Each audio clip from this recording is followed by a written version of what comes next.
चला जाणून घेऊया शेगावचे महान संत श्री गजानन महाराजांबद्दल. गण गण गणांत बोते हा मंत्र तर सगळ्यांनाच माहीत आहे, पण याचा खरा अर्थ काय आहे? तर महाराजांची कथा सुरू होते एका गूढ घटनेपासून, त्यांच्या पहिल्या प्रकटीकरणापासून. तारीख होती 23 फेब्रुवारी 1878, जेव्हा ते बुलढाणा जिल्ह्यातील शेगावात पहिल्यांदा दिसले. आणि म्हणूनच हा दिवस प्रकट दिन म्हणून ओळखला जातो आणि खूप उत्साहात साजरा होतो. महाराज नेहमीच हा मंत्र जपायचे, पण या मंत्राचा नेमका आध्यात्मिक अर्थ आहे तरी काय? चला हा मंत्र सोप्या भाषेत समजून घेऊ. यात एक खूप खोल अर्थ दडलेला आहे. याचा सरळ अर्थ आहे, प्रत्येक जीव म्हणजेच आत्मा हा परमात्म्याचाच अंश आहे.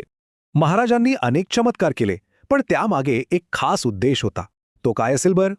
हे चमत्कार लोकांचं लक्ष वेधून त्यांना भक्तीच्या मार्गावर आणण्यासाठी होते, शक्ती प्रदर्शन करण्यासाठी नाही.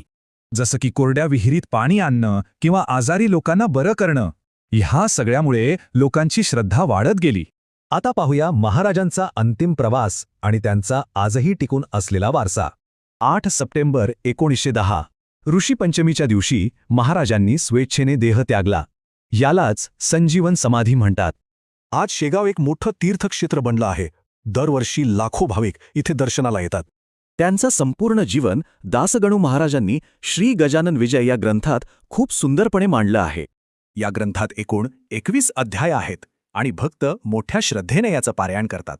महाराजांनी जरी समाधी घेतली असली तरी त्यांचा हा जयघोष आजही भक्तांना त्यांची उपस्थिती जाणवून देतो.